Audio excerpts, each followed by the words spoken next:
Massive stones cut with a precision that defies simple tools stand silent for thousands of years. These ancient sacred temples hold engineering secrets that should not exist for their time. By the end of this journey, you will see these monuments not as ruins, but as complex machines built with a forgotten science. We will explore how sound might have levitated blocks and why certain chambers resonate with strange energy. What does our modern world still need to learn from these silent stone teachers? The Great Pyramid of Giza stands not as a tomb, but as a silent sentinel of stone, its sides aligned to the cardinal directions with an accuracy that challenges our own modern instruments. This is not an isolated marvel. From the jungles of Cambodia to the highlands of Peru, ancient temples share a mysterious common language. It is a language not of words, but of mathematics, astronomy, and a profound understanding of the earth itself. Researchers like Graham Hancock propose these structures are far more than places of worship. They are durable containers for a sophisticated knowledge system, a legacy perhaps from a civilization lost to time.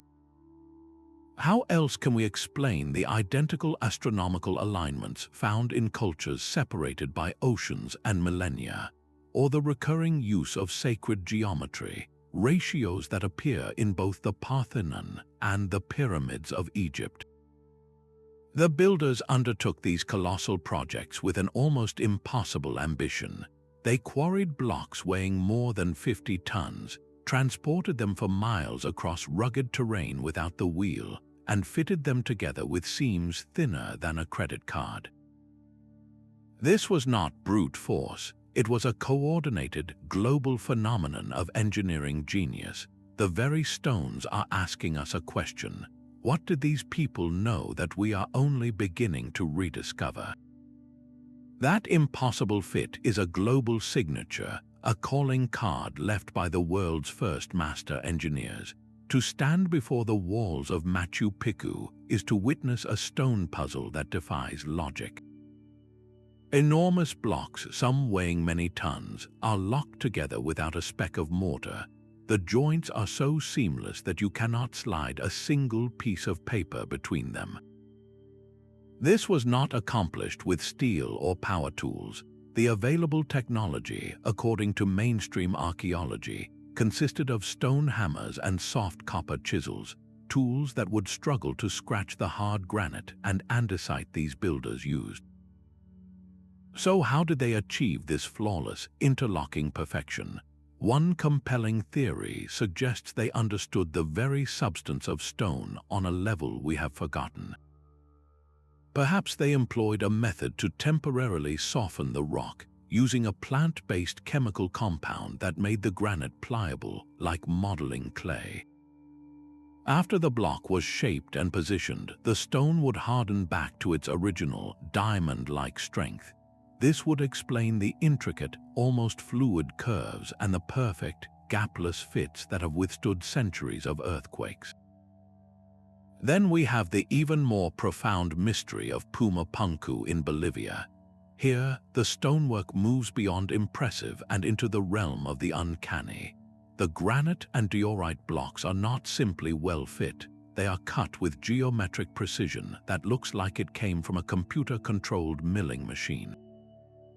We see blocks with perfect right angles, identical T-shaped slots, and channels drilled with a consistent diameter that runs straight through the hard stone. These are not the products of a craftsman with a hammer and chisel. They are components, as if part of a larger, unknown machine. The sheer complexity forces us to ask if these builders possessed a form of technology we would still consider advanced today. Could they have used tools powered by sound, harnessing specific vibrational frequencies to literally levitate and guide these massive stones into place? The stones themselves are the only witnesses, and their silent testimony points to a knowledge that was, for whatever reason, lost to the ages. the silent stones of Pumapunku are not the only enigma. These ancient builders looked beyond the earth, charting the heavens with a precision that still takes our breath away. Picture the sun rising on the shortest day of the year in Ireland. At the 5,000-year-old tomb of Newgrange, a single, narrow beam of sunlight pierces the darkness, traveling down a long passage to flood the inner chamber with golden light. This was no accident. It was a feat of celestial engineering, a calendar written in stone and light. This story repeats itself across the globe. In Egypt, the great temple complex of Karnak is oriented so that the sun rises directly along its central axis on the winter solstice, filling its hall with a divine radiance. Far across the Atlantic, at Chichen Itza in Mexico, the Pyramid of El Castillo becomes a cosmic spectacle during the equinoxes. The play of light and shadow creates the undulating body of a serpent slithering down the staircase to meet its stone head at the base. These are not just beautiful displays, they are complex astronomical instruments on a monumental scale. Achieving such perfect alignments required more than just watching the stars. It demanded a deep mathematical understanding of celestial cycles, of the slow wobble of the Earth's axis, and an ability to conduct precise land surveying over vast distances. The knowledge needed to build Newgrange, for instance, seems to have been lost for centuries after its construction. This presents a haunting question. Did cultures around the world independently stumble upon the same complex astronomical principles, or were they all working from a shared, ancient source of wisdom, a foundational science passed down from a forgotten time? These celestial connections reveal a world view where heaven and earth were intimately linked. The temple was a point of contact, a machine designed to harness the power of the cosmos and mirror its order on the ground. The sky was not just a mystery to them, it was a blueprint, and if the sky was their blueprint, what other forces of nature did they learn to engineer into their sacred spaces? These celestial blueprints were matched by an equally profound mastery of the Earth's own vibrations.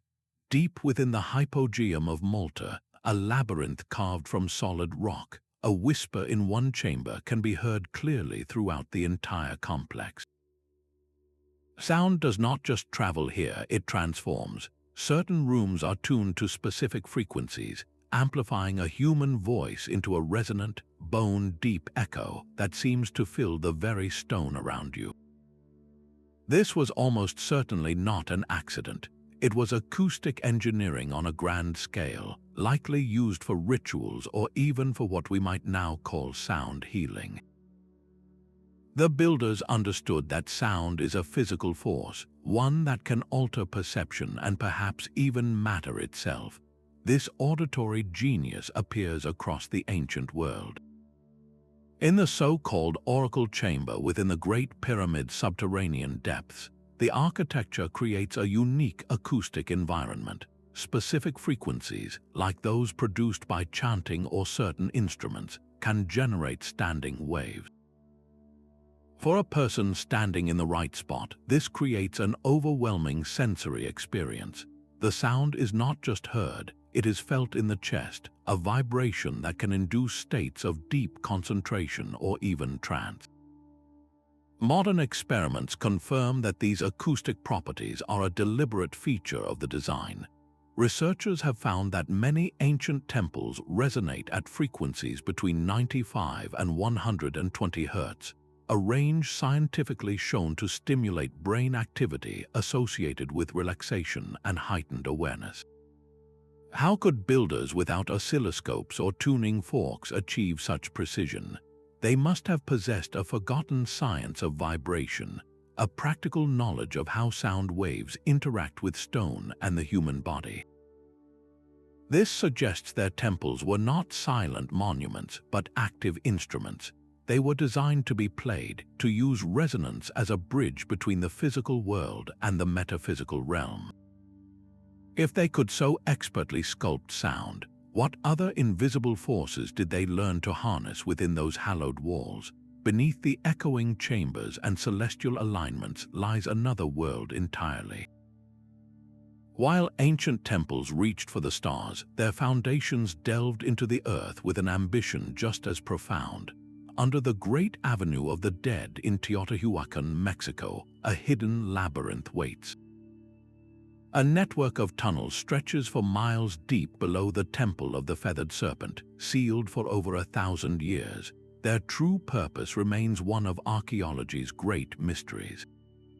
Were they sacred passages for ritual journeys into the underworld, vast storage facilities for precious goods, or perhaps even sophisticated communication routes, using the earth itself to carry sound over great distances? This is not an isolated case. From the rock-cut churches of Ethiopia to the sprawling subterranean cities of Cappadocia, sacred sites across the globe are linked by these vast underground networks. They suggest a parallel universe of architecture, a hidden layer of civilization built in perpetual darkness. In India, the ambition of this underground engineering reaches its zenith at the Ellora Caves. Here, artisans did not build up, they carved down. The magnificent Kailasa temple is not a structure assembled block by block.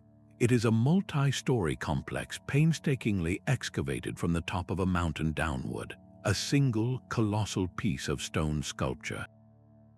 Imagine the precision required. One mistake, one misjudgment in the removal of rock, and the entire temple would be doomed. They worked for generations, removing over 200,000 tons of solid basalt to create pillared halls, intricate galleries, and sacred shrines, all descending into the earth. This is engineering in reverse, a subtractive art form on a scale that seems to defy the limits of human labor and primitive tools. These subterranean worlds were not separate from the temples above. They were part of an integrated system. Passageways often align perfectly with surface structures, creating a sacred geography that connected the heavens with the underworld. But this raises a monumental question of practical engineering. How did they prevent these enormous excavations from collapsing? The ceilings of these caves are vast, yet they have held for centuries. The builders must have possessed an intuitive, advanced understanding of geology and structural physics. They knew exactly where to place pillars for support, how to shape arches to distribute weight, and which layers of rock were stable enough to carve. They were master miners and architects of the void, creating lasting spaces not by what they put in, but by what they took out. What drove them to undertake such back-breaking, dangerous work? Was it purely spiritual, a desire to create a sacred replica of the cosmos that included its hidden depths? Or was there a more practical reason, a need for shelter, for preservation, or for accessing something we have yet to discover? The answers are still buried, waiting in the silent, dark spaces beneath our feet. The silent, dark spaces beneath our feet give way to another kind of power, one that flows and sustains life itself. While these master builders sculpted stone and sound, they also demonstrated an astonishing command over water. Across the globe, sacred complexes reveal themselves not just as spiritual centers, but as marvels of hydraulic engineering. In the jungles of Cambodia, the vast temple of Angkor Wat is encircled by a massive moat and a complex network of canals and reservoirs. This was far more than a decorative feature. It was a precision system designed to tame the violent monsoon rains, controlling floods and storing water to sustain a huge population through the dry season. The builders understood gradients, water pressure, and filtration with a sophistication that feels almost modern. This mastery of water was not unique to Cambodia. Thousands of years earlier, in the Indus Valley, the city of Mohenjo-Daro boasted an elaborate public water supply and sewage system that would rival many of today's cities. Homes had bathing areas with drains that connected to covered, centralized sewers running beneath the streets. They built intricate networks of wells and reservoirs, ensuring a clean, reliable water source for all. This was urban planning on a scale that would not be seen again for millennia. But why integrate such advanced utilities so deeply into their sacred architecture? The answer lies in the symbolic power of water. In nearly every ancient culture, water represented purification, the flow of life, and a connection to the divine. The fountains, baths, and channels within a temple were not just practical. They were essential to the ritual experience, a physical manifestation of spiritual cleansing. The engineering served a dual purpose, meeting both the body's need for water and the soul's yearning for renewal. How did they design these systems to function flawlessly for centuries without metal pipes or concrete? They used their profound understanding of geology and fluid dynamics, carving stone channels at perfect angles to ensure a constant flow and constructing reservoirs lined with tightly fitted bricks that prevented leakage. Their holistic approach saw no separation between the spiritual and the practical. A temple was a complete system, a machine for living in harmony with the forces of nature, from the stars in the sky to the water flowing beneath the stones. The same mastery that channeled water and sound may have extended to forces we cannot even see. Scattered across the globe, ancient temples seem to be positioned on a vast, invisible grid. These hypothetical energy paths, often called ley lines, connect sites like Stonehenge, the Great Pyramid, and Machu Picchu in a complex web of alignments. It is a pattern too consistent to be mere coincidence.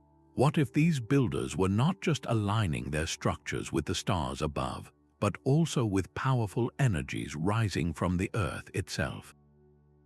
Researchers using sensitive magnetometers have begun to map these forces, discovering measurable anomalies at these sacred locations. The Temple Mount in Jerusalem, for instance, exhibits distinct geomagnetic fluctuations that do not correspond to the surrounding area. These are not ghost stories, they are data points, suggesting the ground beneath these temples holds a unique and potent charge.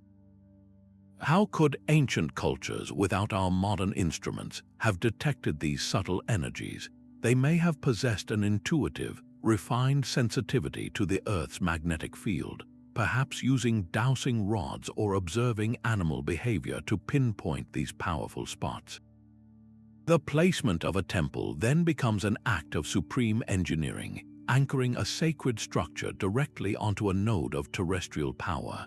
This knowledge might have served a profound dual purpose. On a spiritual level, these energy hotspots could amplify prayer or meditation, facilitating a deeper connection to the divine. Practically, this geomagnetic force might have been the very power source for their most advanced technologies. Could the strange acoustic properties within chambers be enhanced by the Earth's natural vibrations? Might the precise celestial alignments work in concert with these terrestrial energies, creating a kind of resonant circuit between heaven and earth? The stones themselves might be acting as conductors, storing and focusing a natural power we are only beginning to measure. This idea of an ancient global power grid, while controversial, forces us to reconsider the very purpose of these monuments. They were not passive places of worship. They were active, humming machines intricately wired into the planet's own energy field. If this is true, what other forgotten sciences did they use to tap into the living pulse of the Earth? This invisible grid of Earth energy finds its perfect expression in the language of sacred geometry. Throughout the ancient world, the same mathematical patterns appear again and again, carved into stone on a monumental scale. The Parthenon in Greece is a textbook example of this principle in action. Its entire facade, from the width of the steps to the height of the columns, is governed by the golden ratio, a specific proportion of roughly 1.618 to 1. This ratio is not a human invention. It is a fundamental pattern of growth found in the spiral of a nautilus shell, the arrangement of seeds in a sunflower, and the branching of trees.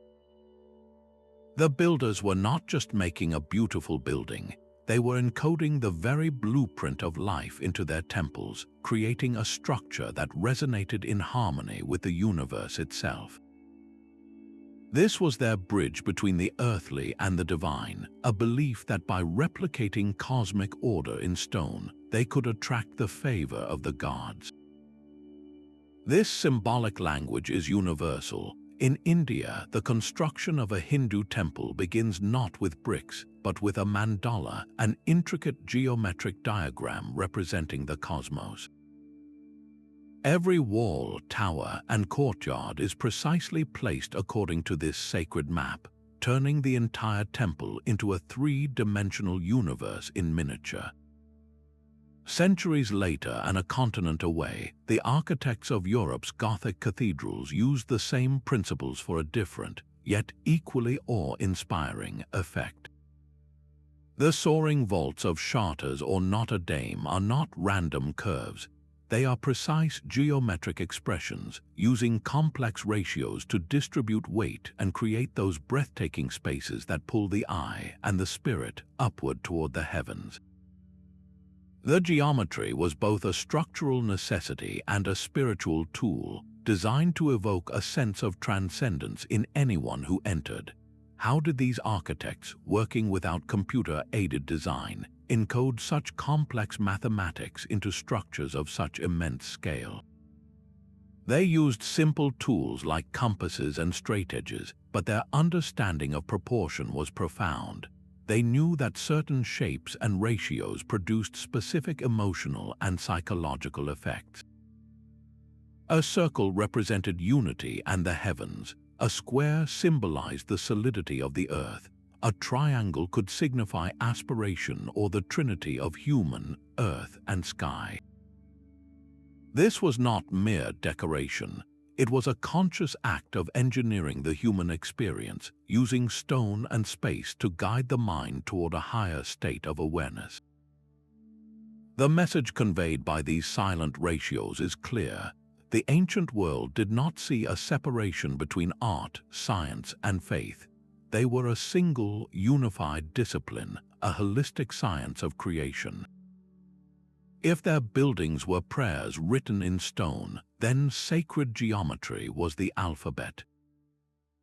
And if we can learn to read this alphabet, what other profound truths about our universe and our place within it might these ancient stones still be waiting to reveal?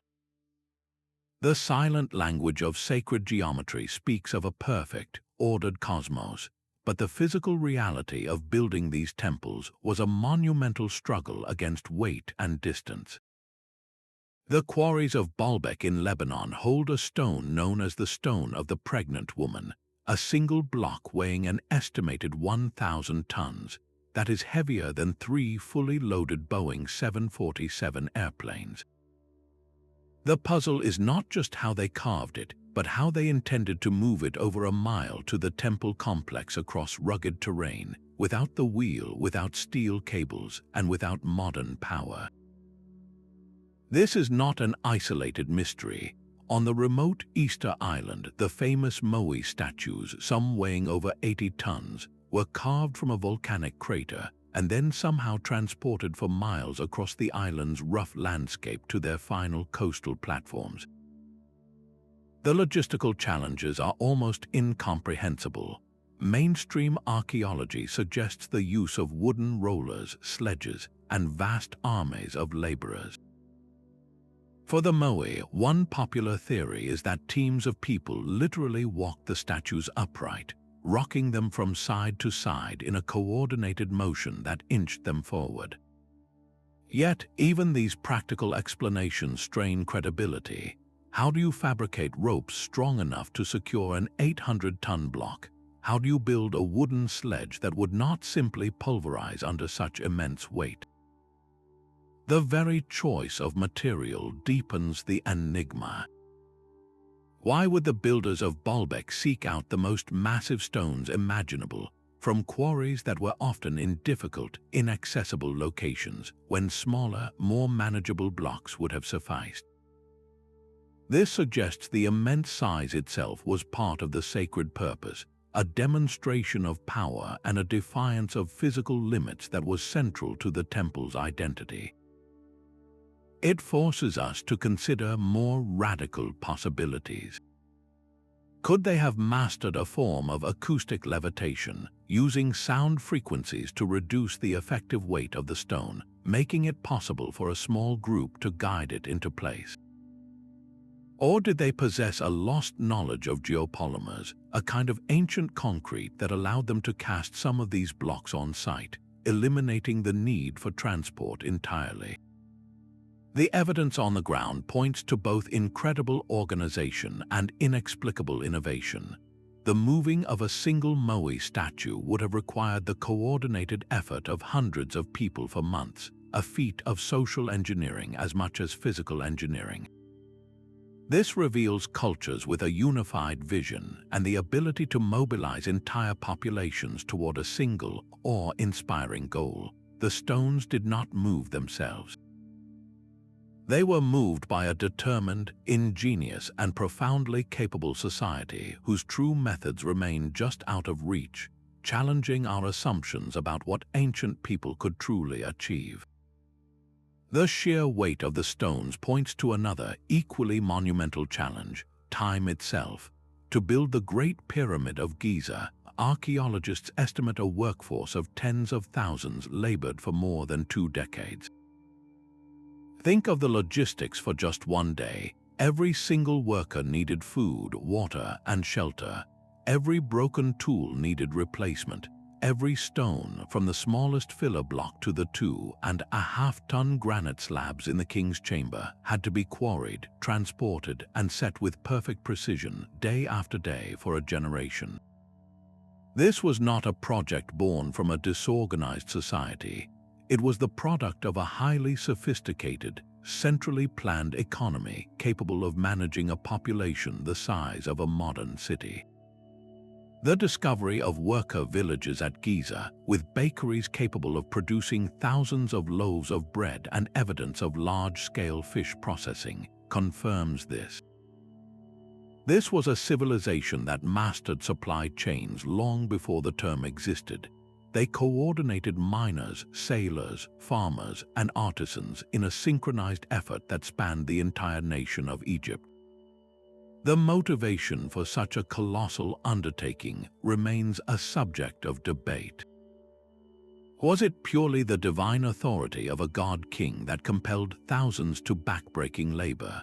Or was there a deeper social contract, a shared belief that participating in this cosmic machine on Earth secured order and prosperity for all? Yet, even with this evidence of immense manpower, some timelines proposed by mainstream scholarship feel impossibly tight. If we accept that the Great Pyramid's 2.3 million blocks were set in a 20-year period, workers would have needed to place one block every 2 to 3 minutes, working around the clock, 365 days a year. This relentless pace, using only ramps, copper chisels, and stone balls, pushes the limits of physical possibility. This discrepancy is what fuels alternative theories. Could the official timeline be wrong, and the construction spanned centuries, with knowledge passed down through countless generations? Or does the staggering pace suggest the builders had access to methods we have not yet considered, techniques that made the work faster and more efficient? Perhaps the truth lies in a combination of factors: a society of unparalleled organization employing a lost technology that gave them an edge we can scarcely comprehend. The true duration of these projects may be the final, silent secret the stones hold, forcing us to question not just how they were built, but over how many lifetimes and for what ultimate purpose. This broader perspective forces us to see these structures not as single-purpose monuments, but as the beating hearts of their civilizations. The Temple of Dendera in Egypt, for example, was far more than a place to honor the goddess Hathor. Within its walls, you would have found a bustling center for healing, its sanatoriums offering therapeutic treatments using sacred water and dream incubation. Its famous zodiac ceiling served as a sophisticated astronomical chart, a map of the heavens used for both ritual and scientific observation. This was a place where the divine and the medical, the celestial and the practical, were seamlessly interwoven. The same principle is visible across the ancient world. In India, the monastic university of Nalanda was a temple complex in its own right, yet it functioned as one of the greatest centers of learning the world has ever known. At its peak, it housed a library so vast that when it was burned, the fires were said to have smoldered for months. Thousands of students and teachers lived there, studying everything from philosophy and medicine to mathematics and astronomy. The architecture itself supported this multifaceted mission. Grand halls for public ceremonies stood beside quiet, cloistered cells for individual meditation and study. Libraries were strategically placed for quiet reflection, while courtyards and open spaces facilitated the lively exchange of ideas among scholars. This integration of diverse functions was driven by a holistic worldview that saw no division between the health of the spirit, the pursuit of knowledge, and the functioning of the community. A temple was a complete system for human flourishing. How did the design facilitate this? Specific chambers were acoustically tuned for chanting and healing sound baths. Precise alignments with the sun marked not only sacred days but also agricultural cycles, and the timing for medical procedures believed to be influenced by celestial forces. The temple was in essence a machine for living, a carefully engineered environment designed to elevate every aspect of human existence. This redefines our entire understanding of these places. They were not retreats from the world, but the very engines of ancient innovation and daily life. If the temple was the community's university, hospital, and town hall all in one, what does that tell us about the society that built it? It suggests a culture of profound unity, where every discipline was connected back to a central, sacred purpose. This seamless integration with nature was a global architectural principle. Look at Machu Picchu. Its stone terraces and temples appear to grow directly from the mountain ridge, cradled between towering peaks, as if the Andes themselves gave birth to the city. This was not an accident of location. It was a deliberate choice to weave human creation into the sacred tapestry of the natural world. The builders saw a mountain not as an obstacle, but as a divine entity. A river was not just water, it was a life-giving spirit. By aligning their temples with these powerful features, they were tapping into a pre-existing sanctity, amplifying the spiritual power of their own structures. This deep ecological awareness is etched into stone across the globe. In the desert of Jordan, the entire city of Petra was carved directly into the rose-red cliffs. The monumental treasury facade is not built against the rock. It is the rock, its columns and sculptures emerging from the living stone of the mountain. The builders did not fight the landscape. They listened to it, and they collaborated with it, using the natural contours and colors to create something that felt both majestic and utterly belonging. How did they achieve such a harmonious fusion? It required a profound understanding of geology and geometry. They surveyed the land not to conquer it, but to converse with it, identifying natural energy flows, sacred springs, and cave systems that were already revered. A temple doorway might be positioned to frame the rising sun over a specific mountain peak, creating a celestial event that linked architecture, earth, and sky into a single, breathtaking moment. The symbolic meaning was profound. A mountain represented stability, a connection to the heavens. A cave or spring symbolized the womb of the earth, a source of life and mystery. By incorporating these elements, the temple became a microcosm of the entire cosmos, a complete world in miniature where every natural force was acknowledged and honored. This reveals a worldview where the environment was not a passive backdrop, but an active, living participant in the sacred design. The wind whistling through a carved channel, the water flowing through a ritual bath, the sunlight striking an altar at a precise moment, these were all part of the temple's function. The structure was not a closed building, but an open system, engineered to harness the very soul of the place it occupied. If the earth itself was considered a living, sacred being, then the greatest act of engineering was to build in a way that honored that life, creating a dialogue between human ingenuity and the timeless power of nature. This incredible harmony with the environment was matched by a profound engineering resilience. For over 1400 years, Japan's Horyuji Temple has stood unshaken through countless violent earthquakes that have leveled modern cities. Its secret lies not in rigid strength but in deliberate flexibility. The temple's 5-story pagoda is built with a central pillar that dangles from the top, acting like a massive pendulum.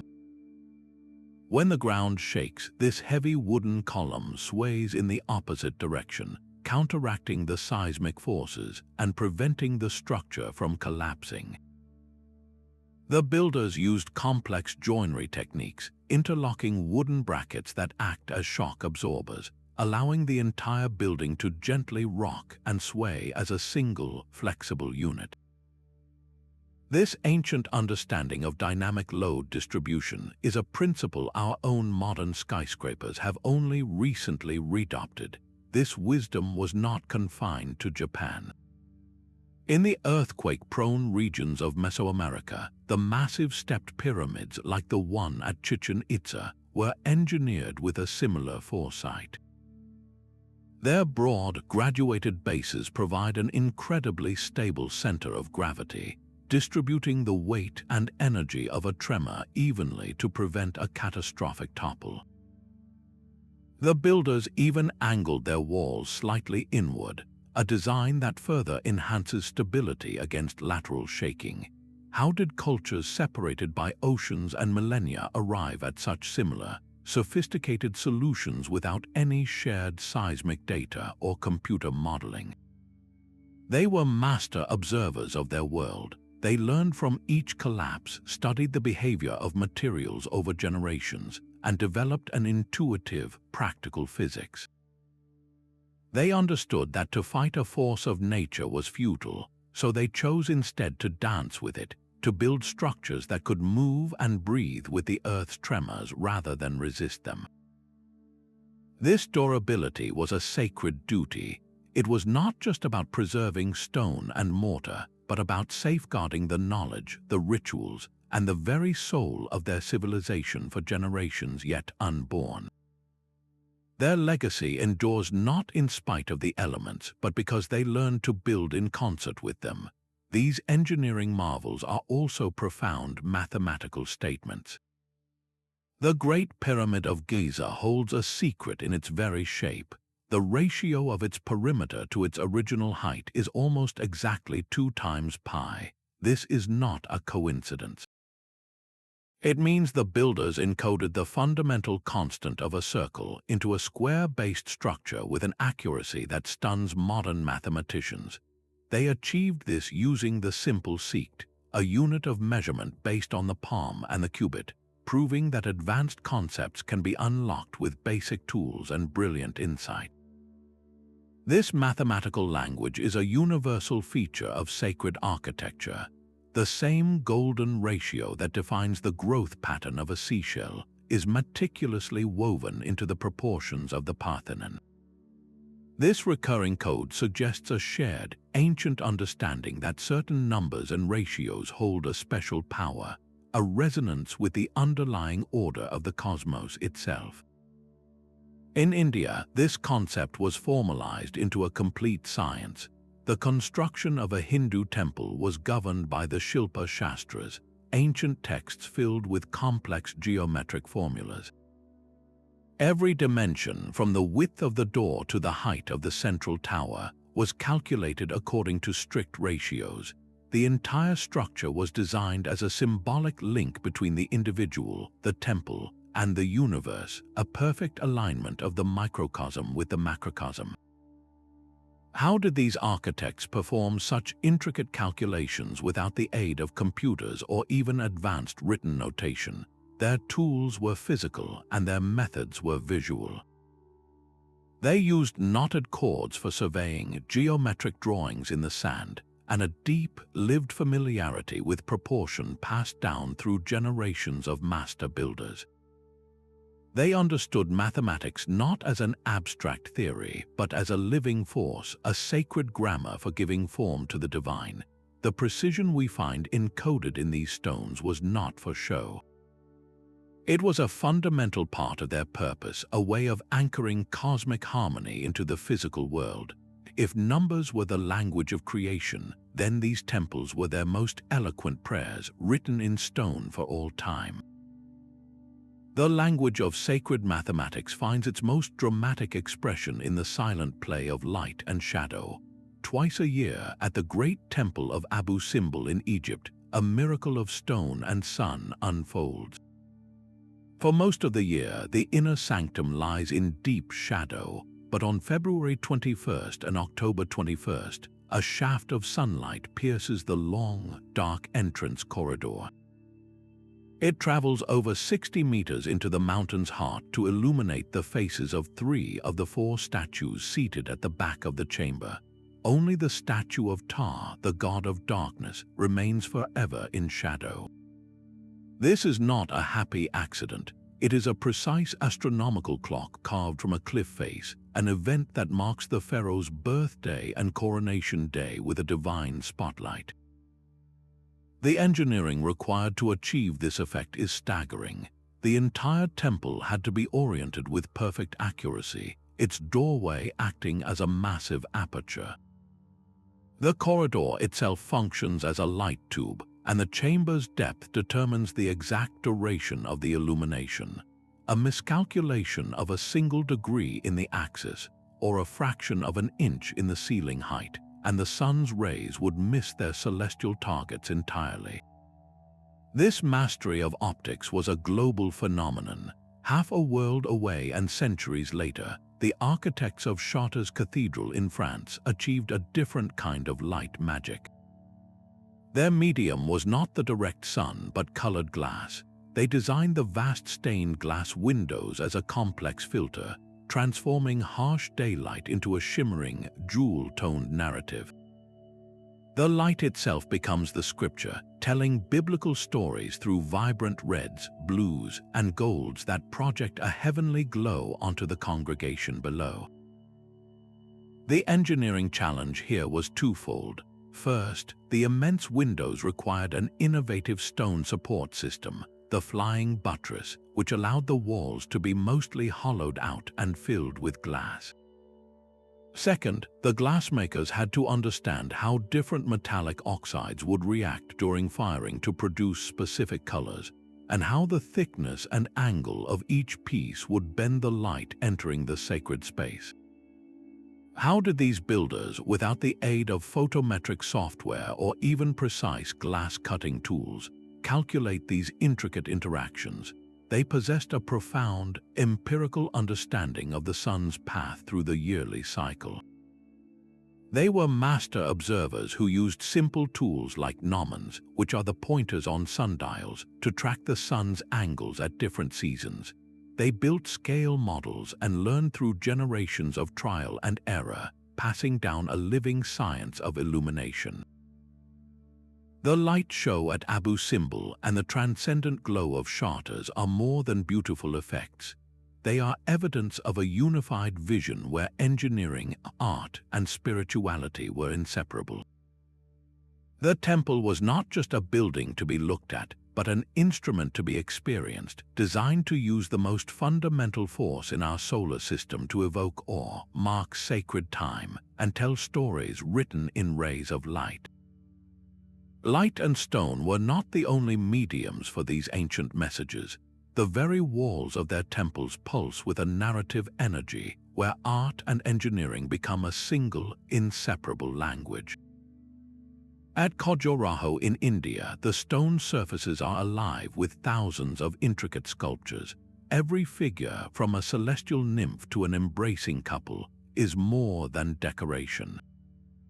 Each one is a carefully placed component of the architectural whole, its form and position dictated by a complex symbolic code that conveys everything from philosophical truths to astronomical cycles.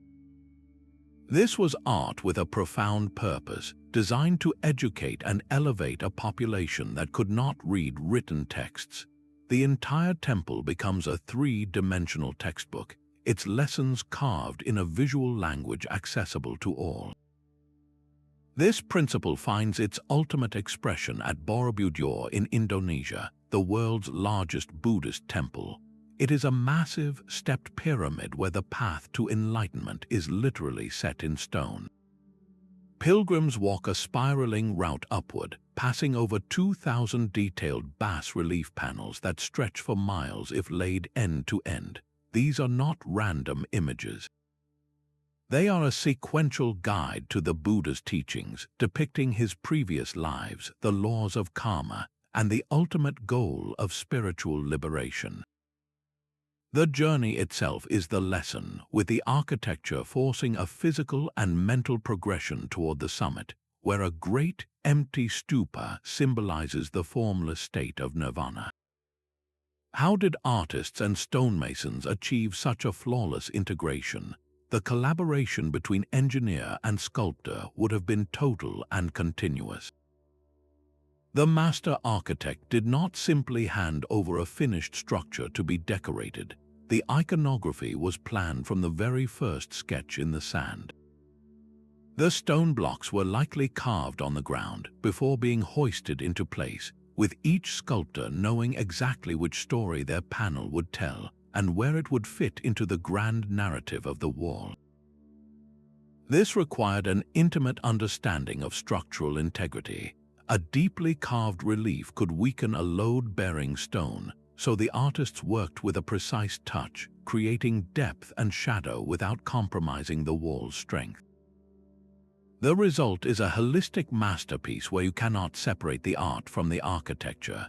The carving is the wall, the story is the structure.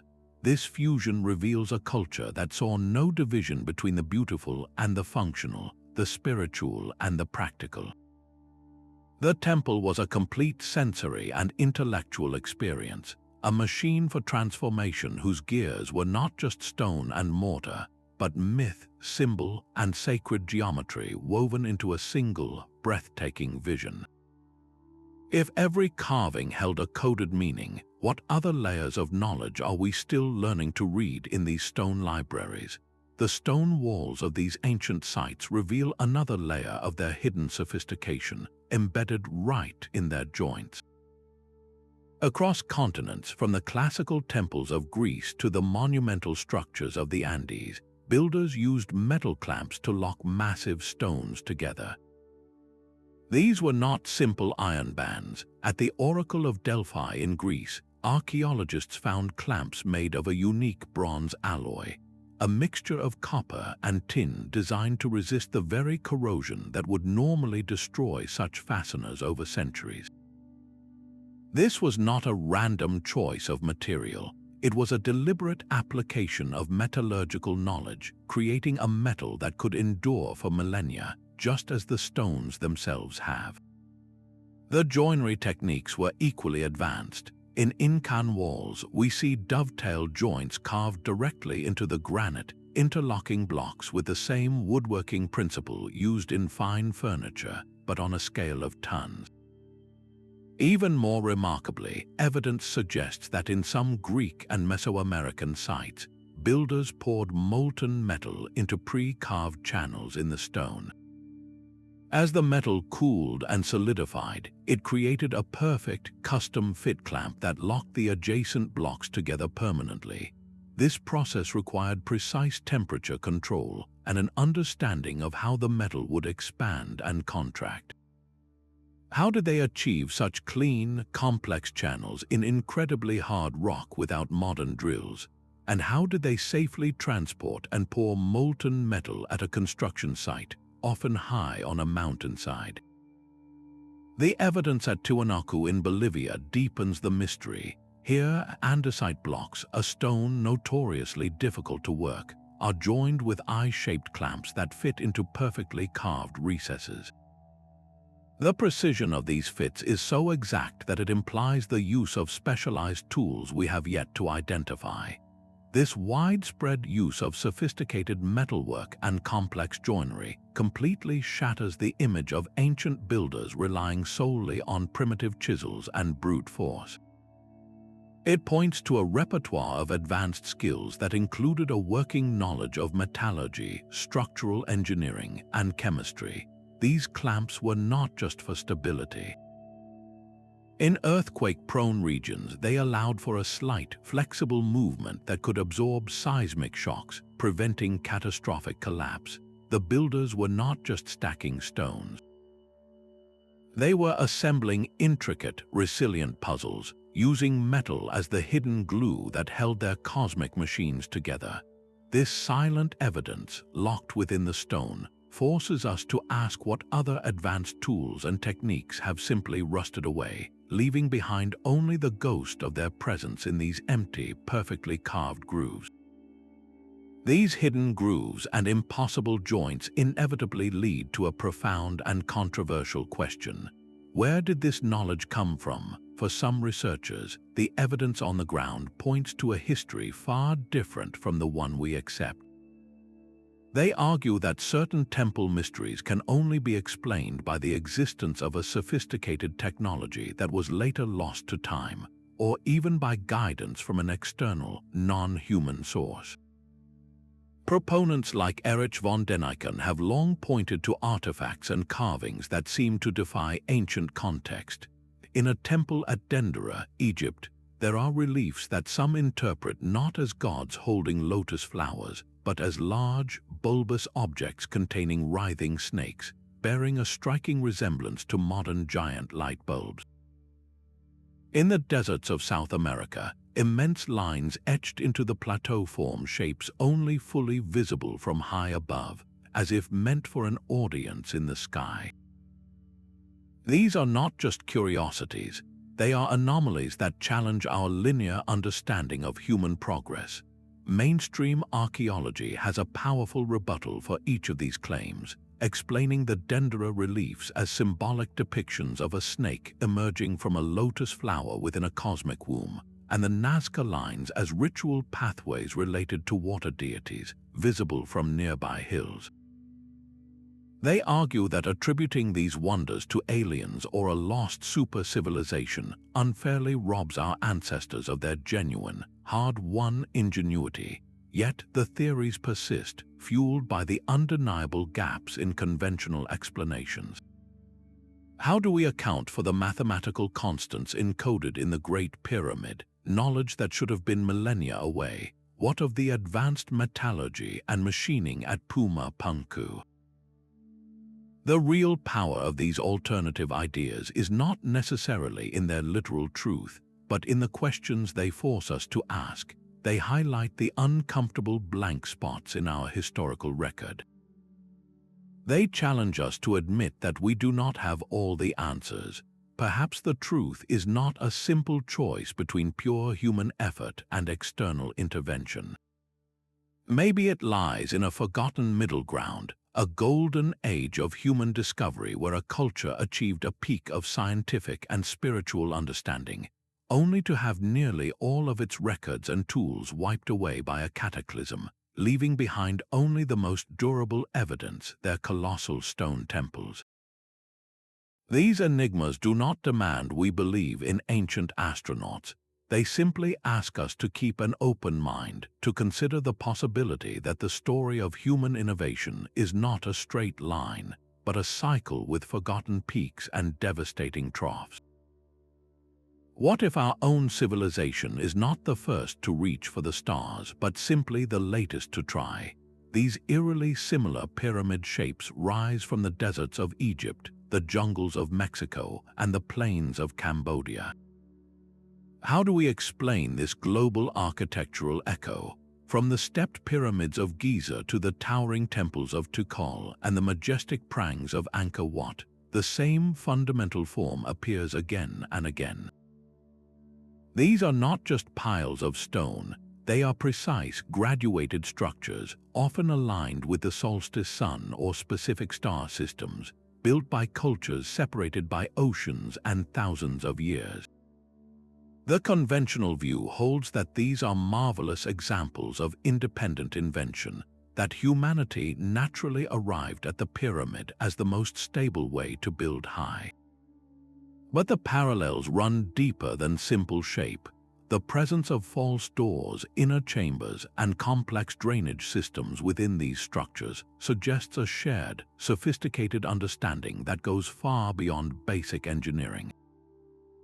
This presents historians with a captivating puzzle. Was it simple coincidence, or is it evidence of a vast prehistoric network of cultural exchange? The idea of ancient transoceanic travel, once dismissed as fantasy, is gaining new traction. We know the Phoenicians were master sailors, and there is compelling evidence for Roman trade with India. Could earlier, unrecorded seafarers have navigated the globe carrying not just goods, but blueprints and astronomical data? Perhaps it was not direct contact, but a slow, ripple-like diffusion of ideas, passed from tribe to tribe over countless generations, slowly making its way across continents. This would explain the subtle variations in style, as a core concept was adapted to local materials and spiritual beliefs. The pyramid in Egypt was a tomb for a god-king, while in Mesoamerica it was a stage for ritual and a conduit to the gods, yet the underlying architectural principle remained strikingly constant. What common thread could possibly link the Nile Valley, the Yucatan Peninsula, and the Mekong Delta? Some researchers point to a potential common ancestor, a foundational civilization from which all others sprang, whose knowledge was carried by survivors of a great cataclysm to all corners of the world.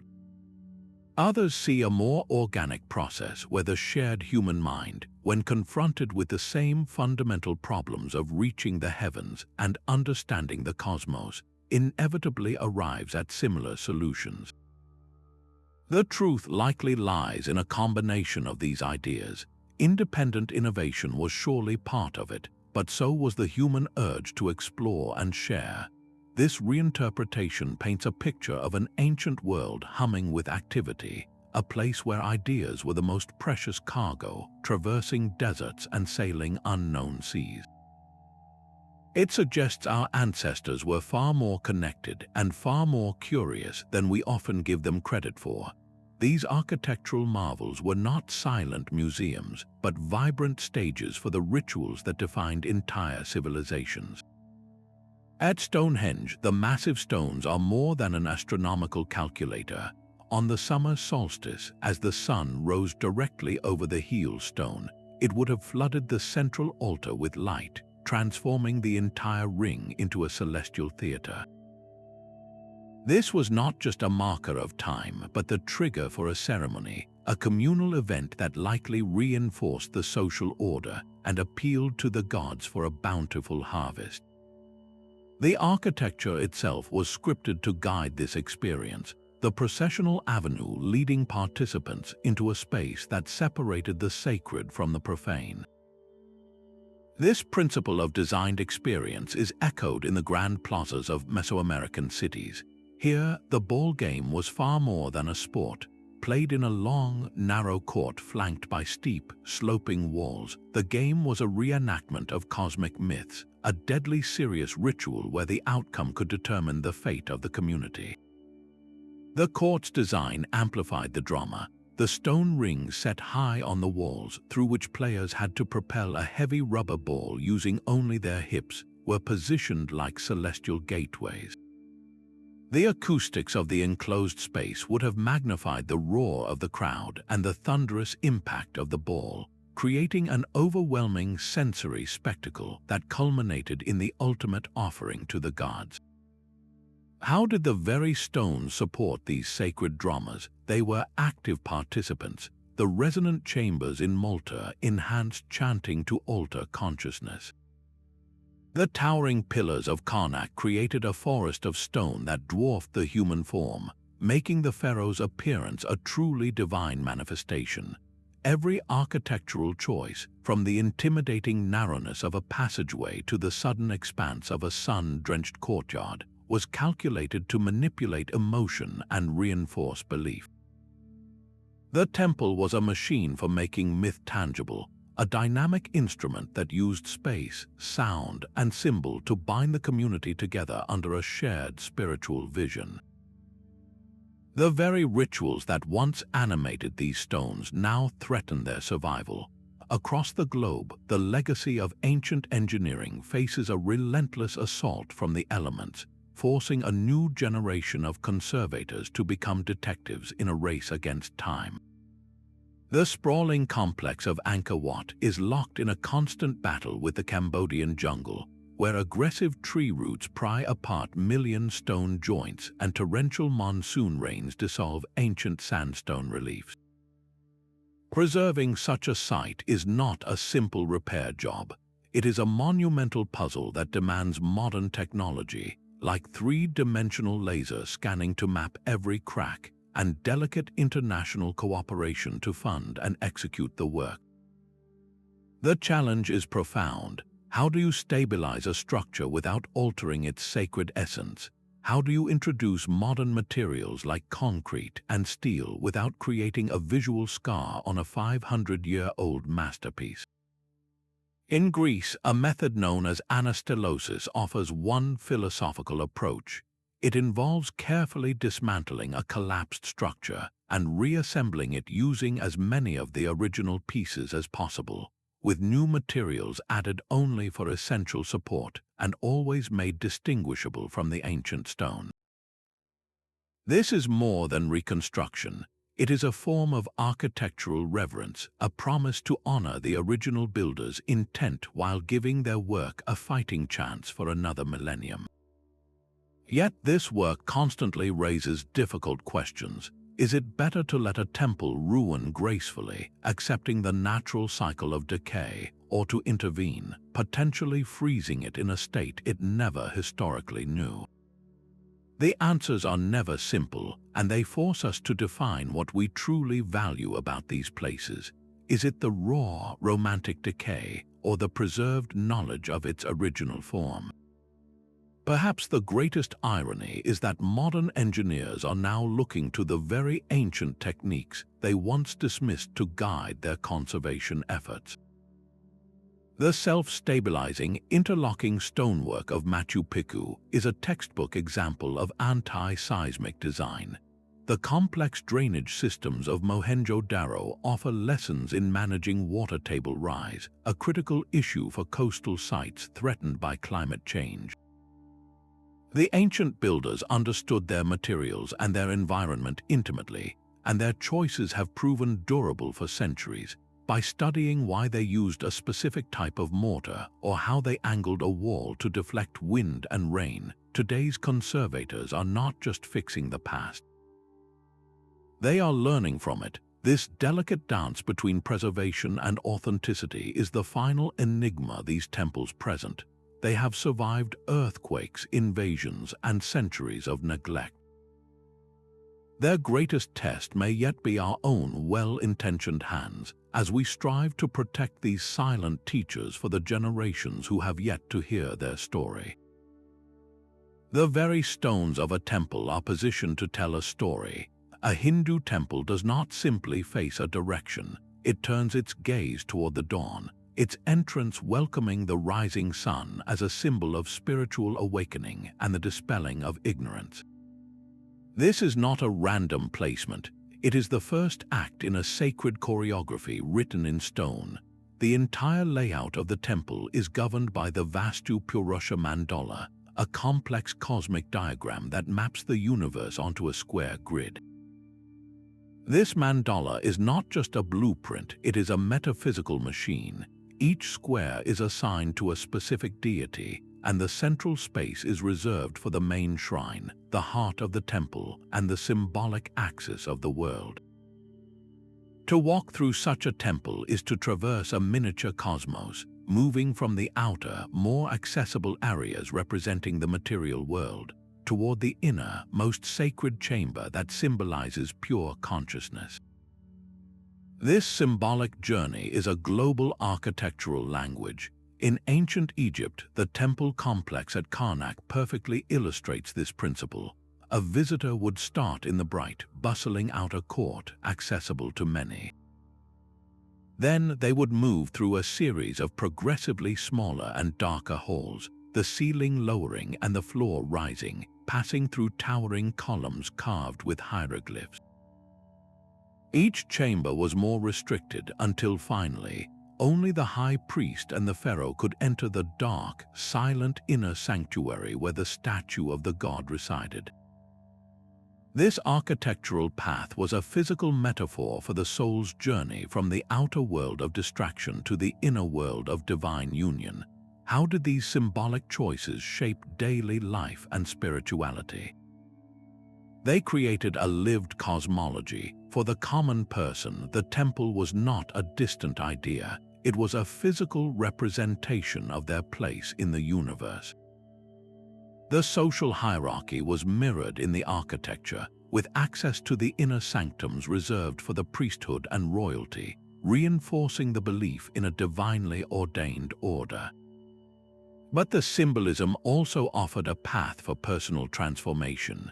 Every visit to the temple, every circuit around the central shrine, was a reenactment of the cosmic order, a reminder that the goal of life was to move inward toward the light of awareness at the center of one's own being. The orientation and layout were a constant, silent teaching, using space itself to guide humanity toward a higher understanding. If the temple is a map of the cosmos, then every pilgrim is an explorer charting the geography of their own soul. This deep connection to place is etched into the very substance of the stones themselves. The rock-hewn churches of Lalibela in Ethiopia are not built upon the land, they are the land. In the 12th century, artisans carved 11 magnificent churches directly downward into the volcanic rock of the mountainside. They did not import marble or granite. They used the soft, red-tuff stone that was already there, a material that was easier to carve when first exposed to air but would harden over time into a durable shell. This was not just a matter of convenience. By using the local stone, the structures achieved a perfect camouflage, their color and texture making them appear as natural extensions of the Ethiopian highlands. The builders were listening to the geology, adapting their divine vision to the character of the stone itself, and in doing so, they created a sacred landscape that was inseparable from its environment. This principle of local adaptation is a global signature of ancient genius. Far across the Indian Ocean, the coral stone mosques of the Maldives tell a similar story of resourceful innovation. On islands with no quarries and no dense forests, builders looked to the sea. They harvested massive blocks of porite coral from the reefs, a material that is relatively soft when wet and easily cut, but which hardens significantly upon exposure to air. This was a brilliant use of the only abundant building material available, turning the ocean's bounty into breathtaking places of worship adorned with intricate lacquer work and detailed wood carvings. What incredible innovations emerged from these material constraints? In Lalibela, the need to create large, stable interiors from a single mass of rock led to a unique architectural form. The churches are often monolithic, meaning they are freestanding blocks that were entirely excavated from around them, connected by a labyrinth of tunnels and drainage ditches that protected them from erosion. The builders had to be master geologists, understanding the rock's fault lines and grain to prevent collapses. In the Maldives, the challenge of working with porous coral stone led to the development of specialized mortars and construction techniques that could withstand the humid, salt-laden air, ensuring these structures survived for centuries in a harsh marine climate. This enigma reveals a profound truth about ancient engineering. It was not about conquering nature with imported resources, but about collaborating with it. The limits imposed by local materials were not obstacles, they were invitations to innovate. The specific properties of volcanic tuff or coral stone directly influenced the architectural style, the structural techniques, and ultimately, the unique cultural identity of each place. The builders turned inherent challenges into timeless strengths, proving that the most enduring creations are often born from a deep and respectful dialogue with the world immediately at hand. The walls of these temples were never meant to be silent. In Egypt, the intricate hieroglyphs covering every surface are far more than prayers to the gods. They are a permanent stone library, meticulously carved to preserve everything from complex mathematical formulas to detailed medical procedures for setting broken bones and treating fevers. These sacred spaces served as the intellectual bedrock of their civilization, safeguarding knowledge against the inevitable decay of papyrus and the fragility of human memory. This function as a data repository was a global phenomenon. In Mesopotamia, temples housed clay tablets inscribed with legal codes, like the famous Code of Hammurabi, establishing laws that governed daily life. In ancient India, temple complexes preserved vast astronomical records, tracking planetary movements with an accuracy that would not be rivaled for centuries. The very survival of this knowledge depended on the durability of stone and the unwavering commitment of scribes who saw their work as a sacred duty. How was this immense archive organized and accessed? It was a system built on continuity. Priests and scholars were the librarians and system administrators of their day, trained from youth to read and interpret these stone texts. Knowledge was not stored randomly. Specific walls or chambers were dedicated to specific subjects, creating a physical catalog where a healer could go to reference a medical text or an astronomer could study celestial cycles. The true key to unlocking this system, however, came from a slab of black granite discovered not in a temple, but in the town of Rosetta. The Rosetta Stone, with its identical message in 3 scripts, provided the cipher that finally allowed the modern world to hear the voices of ancient Egypt. It proved that these inscriptions were not merely decorative. They were a sophisticated technology for information storage, designed to transmit wisdom across generations. This transforms our understanding of a temple's purpose. It was not just a place of ritual, but a vibrant hub of scholarship and innovation, where the divine and the database were one and the same.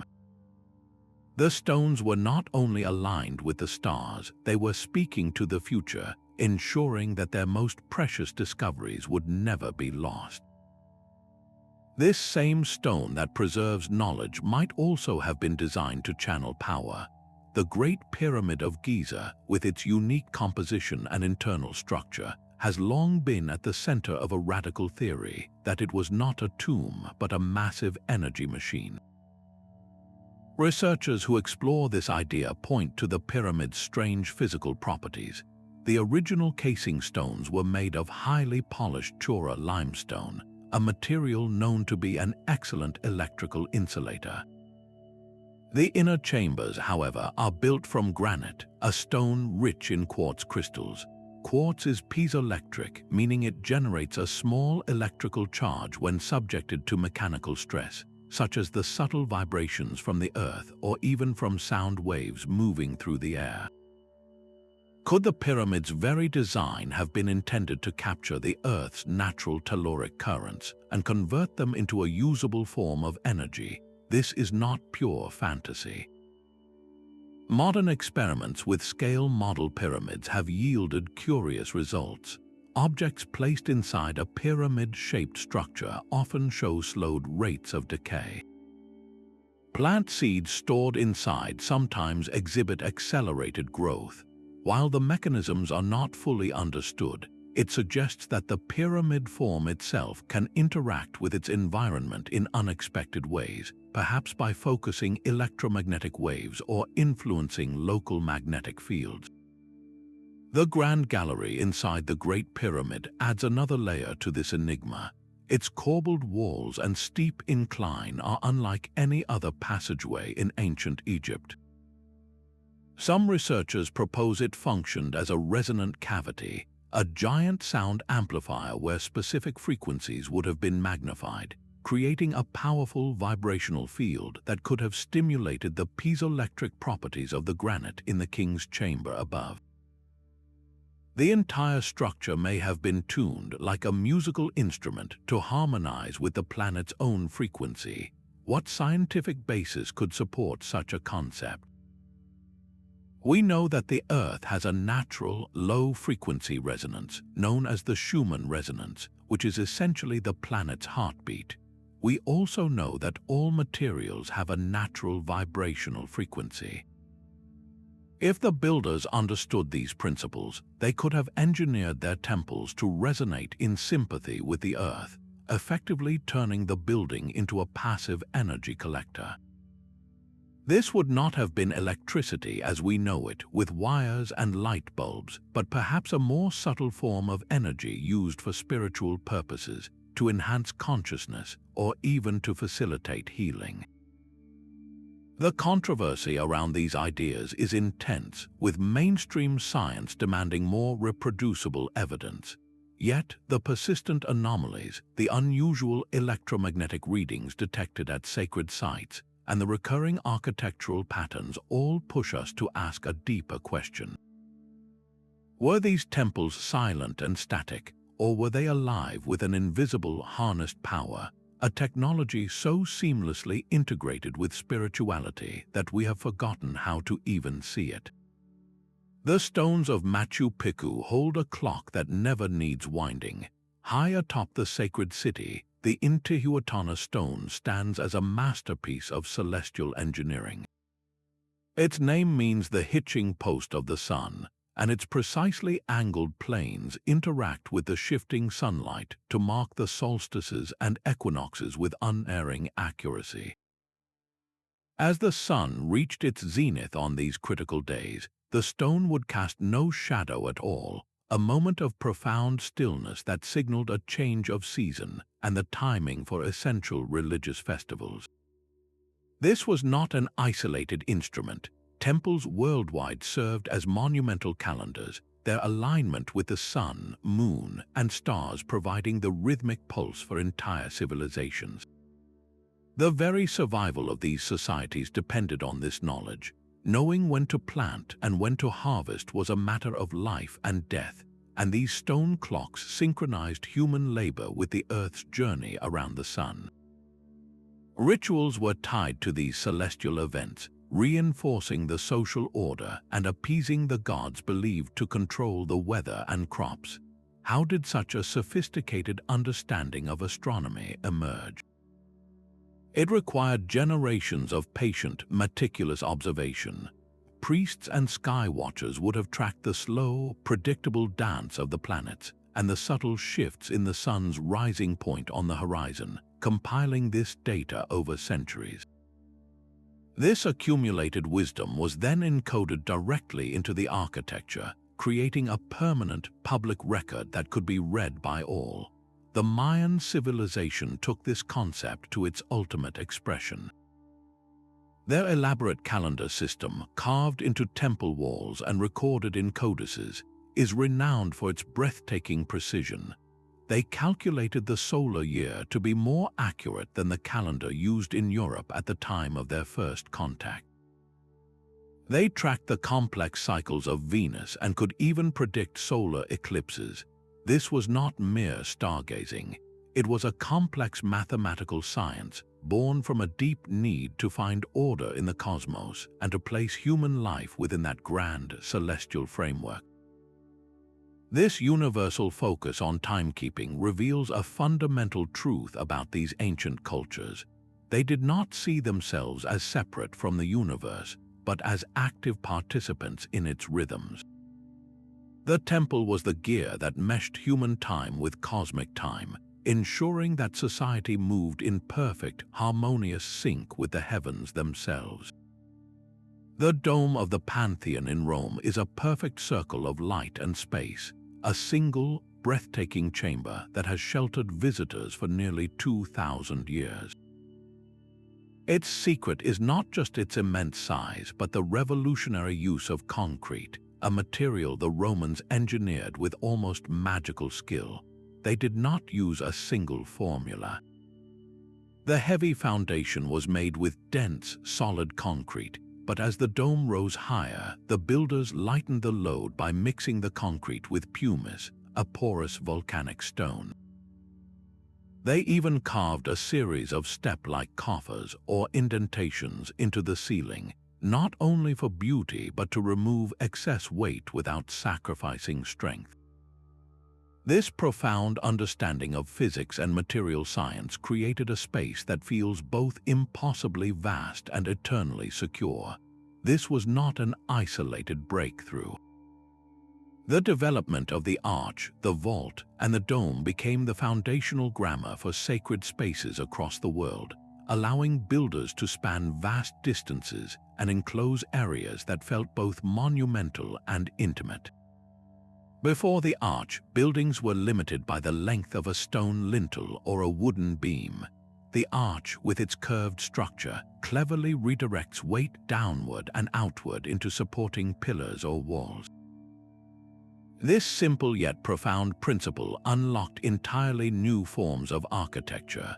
The Romans perfected this with the barrel vault, essentially a continuous arch, and the groin vault, where two barrel vaults intersect, creating a sturdier structure that could roof massive halls like those in their great bath complexes. But the true architectural magic for supporting a dome over a square building came later. In Byzantine churches like the Hagia Sophia, architects faced a puzzle: how to place a round dome on a square base. Their ingenious solution was the pendentive, a curved, triangular segment of masonry that transitions the eye and the weight gracefully from the square walls to the circular dome base. It looks like a sphere has been sliced and its sections used as corner supports. Islamic architecture developed a similar, yet distinct, solution called the squinch, an arch or a series of smaller arches built across the upper corners of a square space, gradually converting it into an octagon or a circle ready to receive a dome. Why did these cultures pour so much genius into perfecting the dome? The answer is written in the very experience of standing beneath one. A dome is a microcosm, a man-made sky that symbolizes the vault of heaven itself. The upward sweep pulls the spirit toward the divine, while the perfect geometry represents cosmic order and unity. The physics of stability served a higher purpose: to create an architectural vessel capable of holding the sacred. The silent, soaring space inside the Pantheon or the Hagia Sophia is not an empty void. It is a profound statement, an engineered environment designed to evoke awe and transcendence, proving that the most advanced structural techniques were always in service of the human spirit's deepest yearnings. The stones of Angkor Wat do more than simply stand, they recount an epic. Across its vast gallery walls, miles of intricate bas-reliefs tell the story of the Ramayana, depicting the god King Rama's quest to rescue his wife Sita from a demon king. This was not mere decoration for a passive visitor. It was a spiritual journey set in stone, where a pilgrim walking the corridors would be surrounded by the celestial battles, divine monkey armies, and moral struggles of their most cherished myth. The architecture itself became the page, and the act of moving through it was the reading of a sacred text. This fusion of narrative and masonry was a global principle, deeply embedded in the purpose of these sacred spaces. In Greece, the Temple of Artemis at Ephesus was far more than a beautiful building. It was a physical anchor for the powerful myths of the goddess Artemis, a divine huntress and protector of the wild. Its location was itself part of the story, traditionally linked to a sacred site where the Amazons, legendary female warriors, were said to have worshipped. The temple's grandeur, one of the 7 wonders of the ancient world, made the abstract power of the goddess tangible and immediate for her followers. It was a declaration in marble that the divine was present and active in their world. How exactly did these stories shape the buildings? The narrative directly dictated the design. A temple dedicated to a god of the sky might be placed on the highest hill, its columns reaching upward.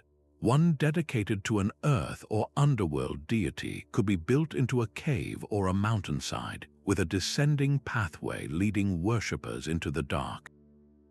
The specific myth being honored determined everything from the choice of sculptures adorning the pediments to the layout of the inner chambers. This interplay was not just symbolic, it was experiential. For a devotee, walking into a temple was to step inside the myth itself. The carvings were not pictures on a wall, they were windows into a divine reality. The echoing chambers were not just empty space, they were the halls of the gods. This architectural storytelling transformed faith from an abstract belief into a full sensory immersion, making the legendary past a visceral part of the present moment. The temple did not just house rituals, it was the ritual, a machine built from myth to transport the human spirit into the realm of the eternal. These grand temples were not isolated monuments but the vibrant hearts of entire cities.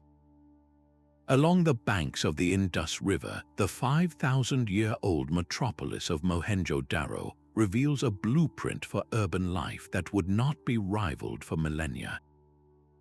Its streets were laid out in a perfect grid pattern with entire neighborhoods of standardized, kiln-fired bricks.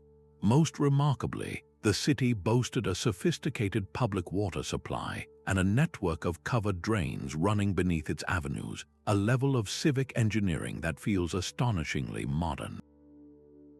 The Great Bath, a large, waterproof tank at the city's center, was likely a temple complex, yet it was seamlessly integrated into this urban master plan. This was not a sacred space set apart from daily life. It was the very engine of it, anchoring a society that valued order, cleanliness, and communal well-being as expressions of a divine harmony. This pattern of the temple city repeats across the ancient world. In Mesoamerica, Teotihuacan's colossal avenue of the dead stretches for miles, its orientation precisely aligned with a sacred mountain and key celestial events. The Pyramid of the Sun and the Pyramid of the Moon were not standalone shrines. They were the focal points of a vast, meticulously planned urban canvas designed to manage a population of over 100,000 people. Every building, every street was part of a cosmic diagram written on the landscape. What does this integrated design reveal about these societies? It shows us civilizations where the spiritual and the practical were a single, unified discipline. The temple's alignment with the stars was mirrored by the city's alignment with trade routes and water sources. The same knowledge used to survey a pyramid's base was applied to laying out irrigation canals and defensive walls. The city itself became a temple, a machine for living designed to harness both earthly and celestial energies for the benefit of all its citizens. This was not merely architecture, it was applied cosmology, a testament to societies that viewed the organization of human life as a sacred act in itself. The soaring arches of a Gothic cathedral are not a sudden invention, but a whisper from a much older world. These medieval marvels, with their skeletal stone frames and walls of stained glass, stand as a direct legacy of the engineering principles first mastered in ancient temples. The flying buttress, that iconic external support, solved the same problem faced by the builders of Karnak and Chartres: how to build ever higher and fill the space with light without the walls collapsing under their own weight. It was a structural evolution born from a sacred ambition to reach the heavens. This architectural DNA did not end with the Middle Ages. The Renaissance looked back with reverence to the classical orders of Greece and Rome, reviving the columns, domes, and precise proportions of the Parthenon and the Pantheon. In buildings like Brunelleschi's dome for the Florence Cathedral, we see a conscious return to that ancient holistic vision, where mathematics, art, and spirituality are fused into a single, breathtaking form. This thread of influence stretches unbroken into our own time. The very same sacred geometry that dictated the layout of a Hindu temple now appears in the spirals of contemporary public art and the elegant curves of modern product design. Architects seeking sustainable solutions are rediscovering the passive climate control of massive stone walls, the natural ventilation systems of ancient complexes, and the solar orientation that temples used for millennia. How have these ancient ideas been adapted? They have been translated from a language of faith into one of science and psychology. We now understand that a space designed with the golden ratio feels inherently balanced and harmonious to the human brain. We know that natural light, channeled as skillfully as at Abu Simbel, boosts well-being and productivity. The enduring power of these innovations lies in their universal truth. They were not just rules for building, but a deep understanding of how form, force, and human perception interact. This legacy proves that the most profound engineering is timeless, continuously rediscovered and reinvented to shape the world we build for ourselves today. The copper saws and stone tools found at Giza present a paradox, seemingly too simple for the work they accomplished. How did workers using these soft metals cut and shape millions of limestone blocks? The debate over construction methods is far from settled, with each proposed solution revealing its own set of challenges. The external ramp theory, long the standard explanation, struggles under the immense scale. Building a single straight ramp tall enough to reach the top of the Great Pyramid would have required more material than the pyramid itself, a logistical nightmare. An alternative idea proposes an internal spiral ramp, a corkscrew of earth and brick winding up within the structure as it rose. This would solve the material problem, but no evidence of such a ramp has ever been found inside any pyramid. Then there is the water shaft theory, suggesting that builders used hydraulic power, floating the massive stones on barges through canals that led right to the construction site. Each theory has its proponents and its flaws, a testament to the enduring genius of the original engineers. The mystery deepens with the discovery of hard stone artifacts like the diorite pounding balls found in great numbers at quarry sites.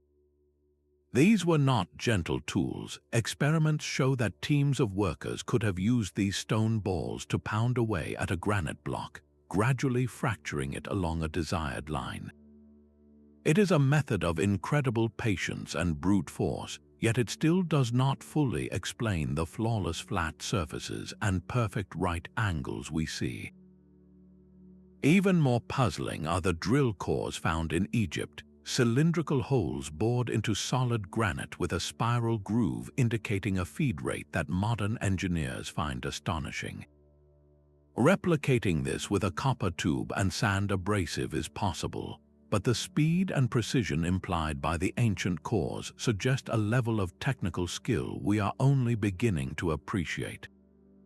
Experimental archaeology continues to test these ideas, with teams attempting to move multi-ton blocks using only ropes, sledges, and water to reduce friction. These practical trials are reshaping our understanding, proving that what seems impossible in theory can sometimes be achieved with clever, coordinated effort. Yet for every successful experiment, a new question emerges. The true construction method may have been a hybrid of techniques, a sophisticated blend of ramps, levers, and water management that we have yet to fully envision. This ongoing debate is not a sign of failure, but the very engine of discovery, reminding us that the past is not a closed book, but a living puzzle where every answer unlocks a deeper layer of mystery. The number 7 echoed through the sacred architecture of Mesopotamia, its ziggurats rising in 7 distinct tiers to represent the 7 known planets or the 7 levels of heaven. This was more than a decorative choice. It was a metaphysical equation, a ladder of stone reaching for the divine. The very fabric of their temples was woven with numerical codes believed to hold inherent spiritual power. In the biblical description of Solomon's temple, every dimension tells a story. The main hall was 60 cubits long, 20 cubits wide, and 30 cubits high. These were not arbitrary figures. The number 60 was associated with temporal cycles, 20 with a sacred completion, and 30 with dedication and priesthood. The entire structure was a physical manifestation of a celestial blueprint, its proportions designed to resonate with a higher order of reality. How did these builders derive such potent numbers? They looked to the world around them, finding divine mathematics in the cycles of the moon, the movements of the stars, and the very anatomy of the human body. The cubit itself, the standard unit of measurement, was often based on the length of the forearm from the elbow to the tip of the middle finger, grounding cosmic principles in human scale. This practice created a profound link between the individual worshipper and the vast cosmos, making the temple a bridge between the two. This numerical coding connects the concrete science of mathematics to the abstract realm of metaphysics. A circle with its infinite, unbroken line symbolized unity and the eternal. A square represented the solidity of the earth and the 4 cardinal directions. The triangle could signify the trinity of human, earth, and sky, a concept found not only in Christianity but in countless ancient traditions. When a builder laid out a foundation, they were not just drawing lines in the dirt. They were inscribing a prayer, activating a sacred geometry that was believed to attract divine presence and bless all who entered. The numbers gave the structure a soul, transforming inert stone into a living, spiritual entity. The sheer scale of a Mesopotamian ziggurat was a deliberate declaration of power, looming over the city not just as a house of the gods, but as the administrative and economic heart of the state. This was not architecture for the people, it was architecture about the people, a stone manifesto of social order. The high priest king resided in its shadow, his authority derived from a claimed exclusive access to the divine. The temple's immense treasury, filled with the offerings of the populace, funded this elite class, creating a self-perpetuating cycle where religious devotion directly reinforced political and economic control. The common laborer toiling in the fields would look up at that towering structure and see an unassailable symbol of a hierarchy ordained by heaven itself. This use of sacred space to mediate social relationships was a global strategy. In the sprawling Inca Empire, the magnificent temples of Cusco were built through a system known as mita, a mandatory labor tax. Every household across the empire was required to contribute a certain number of days each year to state projects, from building terraces to erecting the colossal, perfectly fitted walls of the Coricancha, the Temple of the Sun. This was a brilliant political mechanism. It harnessed the immense manpower of the empire for its own glorification, while simultaneously binding diverse and conquered peoples to the central authority. By contributing their sweat to the sacred center, a farmer from a distant valley was psychologically invested in the empire's permanence and power. How did this architecture shape daily social interactions? The design itself enforced separation. The most sacred inner sanctums were accessible only to the priesthood and royalty, while the outer courtyards might be open to the public during festivals. This physical barrier mirrored the social one, constantly reminding every citizen of their place. The grand processional avenues leading to temples were stages for ritual, where the ruler could display himself in full regalia, a living god processing through a city that was itself an extension of the temple's authority. The enigma here is not about hidden knowledge, but about the open, calculated use of engineering to build more than just walls. These temples were the ultimate tools of social engineering, using awe and devotion to cement a power structure that has, in many cases, endured in its stone form long after the rulers and priests have turned to dust. That same philosophy of sacred integration extended beyond stone and into the living world. In the temple gardens of Kyoto, Japan, architecture and nature are not separate entities but a single, breathing composition. Moss-covered paths guide your feet, while carefully placed rocks and pruned trees create a miniature landscape meant to evoke the entire cosmos in a single, tranquil view. These are not merely decorative grounds, they are integral to the temple's purpose, designed to quiet the mind and lead it toward a state of deep spiritual contemplation. The garden is as much a part of the sacred text as any carved scripture. This fusion of the built and the grown was a global principle.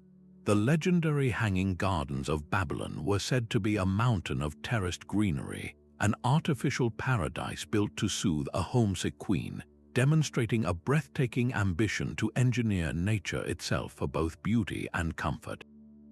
Even the Great Pyramids of Giza were not stark, isolated monuments in their prime. Evidence suggests they were surrounded by lush groves and tranquil lakes, creating a verdant, life-filled complex that mirrored the Egyptians' vision of a heavenly afterlife. What philosophies guided these profound integrations? In Japan, it was Zen Buddhism, which sees the divine in the immediate, natural world and uses the garden as a tool for meditation. In ancient Persia, the garden, or paradisa, was a walled representation of paradise, a controlled piece of perfection that symbolized the cosmic order imposed by the divine. Water played a central role in this symbolic language. A still pool reflected the sky, creating a tangible connection between heaven and earth. A flowing stream represented the continuous cycle of life, death, and rebirth. Even a single, strategically placed tree could symbolize the world axis, the central pillar connecting all realms of existence. This holistic approach meant every sensory detail was part of the design. The sound of water trickling over stones masked distracting noises and promoted inner calm. The scent of flowering trees purified the air and delighted the spirit. The dappled shade from a canopy of leaves created a play of light and shadow that spoke of impermanence and beauty. The temple was not a fortress against the wild, but a carefully curated portal to it, an engineered environment where every leaf, every stone, and every drop of water worked in concert to orchestrate a transformative human experience.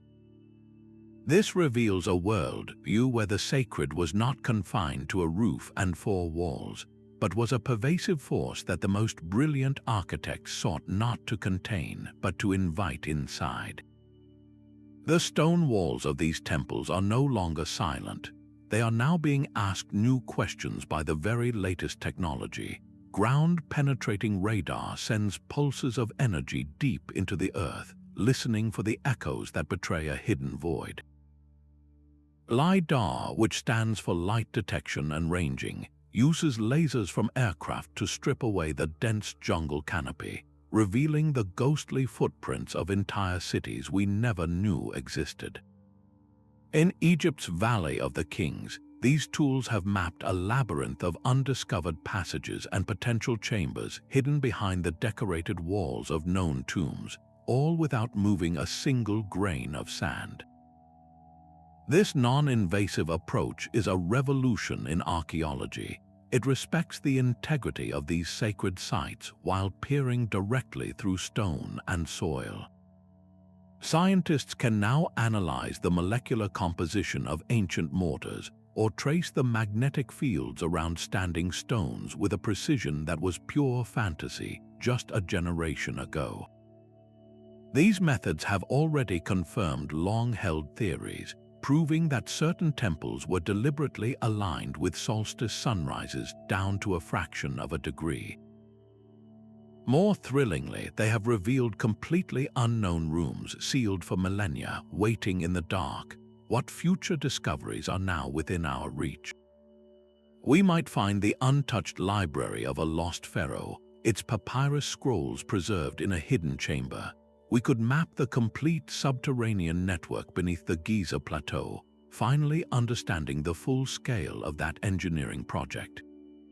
Or we might locate the foundational deposits of a temple, the sacred objects placed by the builders themselves that hold the key to their original intent. This enigma beautifully bridges the ancient and the modern. The same human curiosity that raised these colossal structures now builds the machines to understand them.